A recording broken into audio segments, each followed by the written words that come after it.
Hello everyone, welcome to my channel. I hope everyone is having a wonderful day. Before starting the video, please go ahead and hit the subscribe button and give this video like up.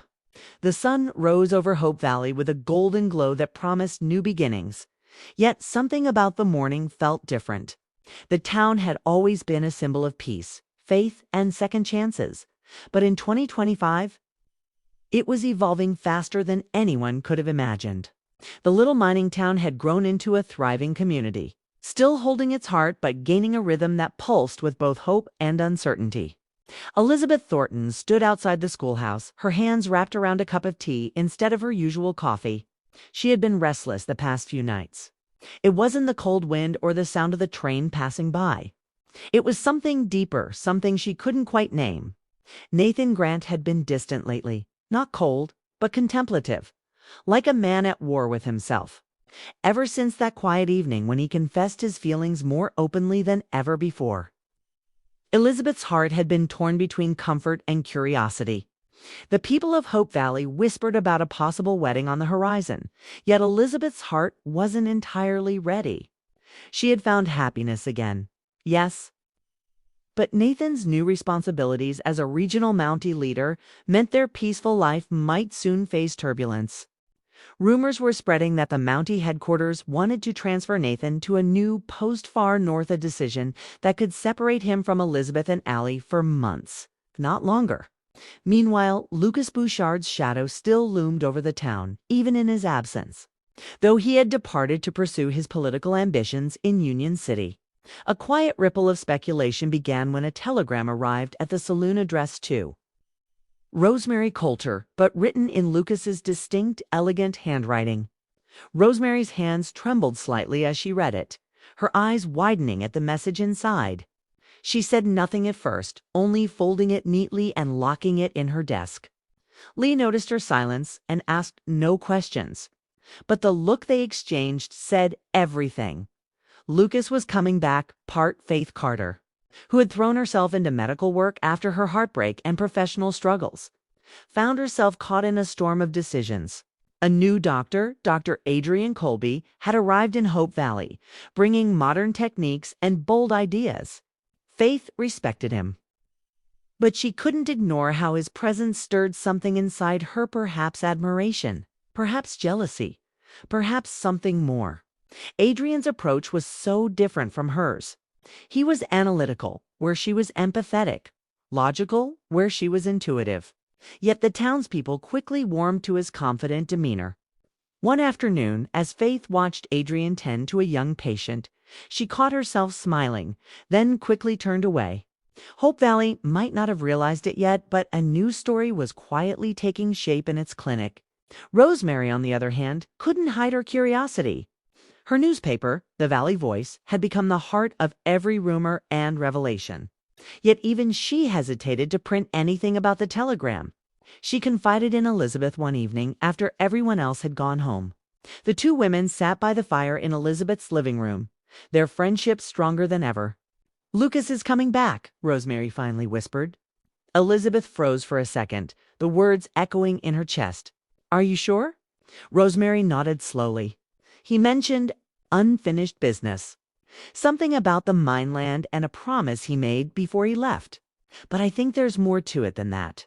You know, Lucas, he doesn't come back without a reason. Elizabeth's mind raced. Had Lucas's return been fate's way of testing her heart again, just when she thought she'd finally found peace with Nathan? Or was it merely a chapter of closure waiting to be written? Nathan, meanwhile, was wrestling with his own truth. His commander had indeed offered him the transfer. But not just to any post, it was a promotion to lead a new Mountie training division. It was the kind of opportunity that could shape his future. But it meant leaving Hope Valley for nearly a year.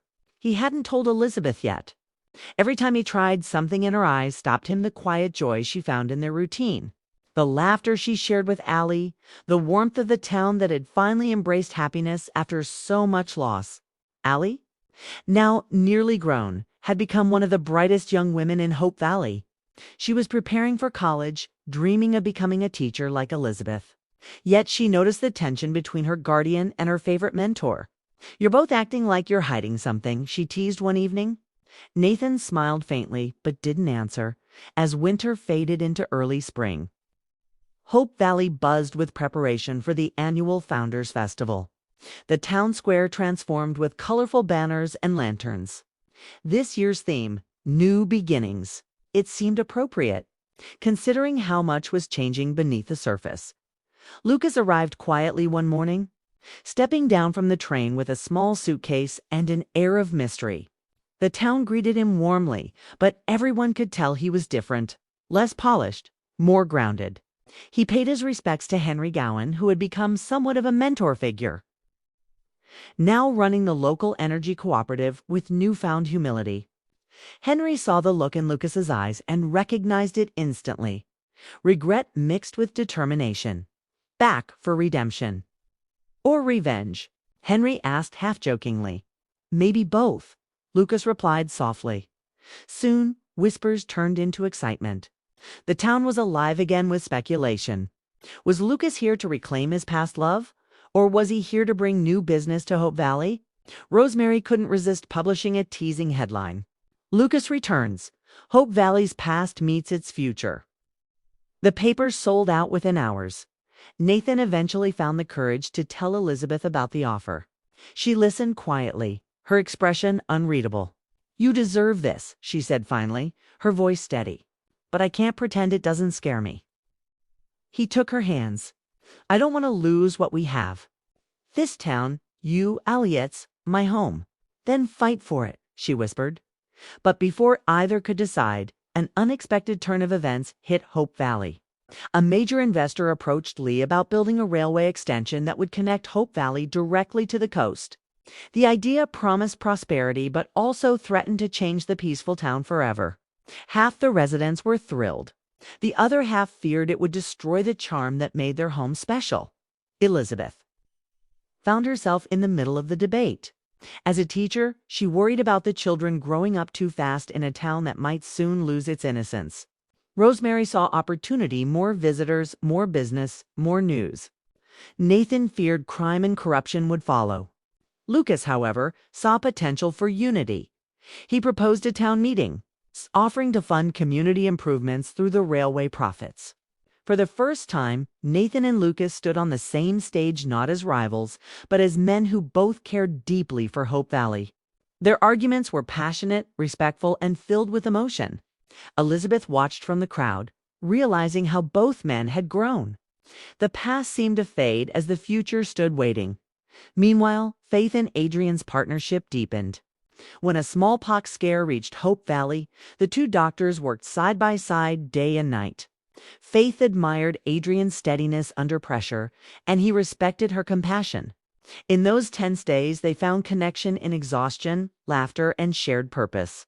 When the crisis passed, Adrian confessed softly, "You've changed the way I see medicine and people." Faith didn't know how to respond. She simply smiled, realizing that love sometimes blooms quietly, not with grand gestures, but through understanding. As the Founders Festival arrived, the town gathered in the square once again, decorated with ribbons, flowers, and laughter. Music played, children danced, and for a few hours, time seemed to stand still. Nathan and Elizabeth shared a slow dance under the lanterns, their eyes speaking volumes. "Whatever happens," she said, "promise me Hope Valley will always be your home." He nodded. "As long as you're in it." Cross the square. Lucas watched them from afar, then smiled faintly. He knew his return wasn't about rekindling an old flame, was about rebuilding his purpose. He approached Rosemary with a new plan to open a cultural center in Hope Valley.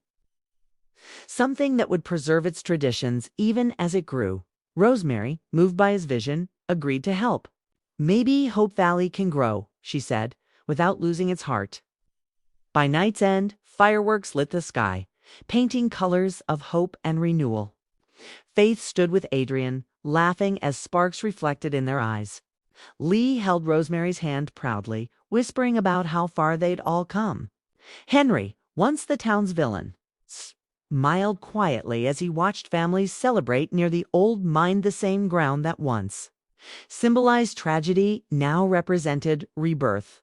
As the night wind carried music through the valley, Elizabeth looked around and realized that Hope Valley had never been about standing still. It was about growth, forgiveness, and faith. Every heart there had been tested, and every soul had learned that love, like the seasons, always returns, renewed. The following morning, Elizabeth finally opened her journal, a habit she had neglected for months. She wrote about change, love, and the courage to face tomorrow. She ended the entry with a single sentence that summed up the spirit of Hope Valley. Even when the path ahead is uncertain, the heart always knows the way home. But just when peace seemed restored, a final twist emerged. A stranger stepped off the next train, a woman named Clara Carr.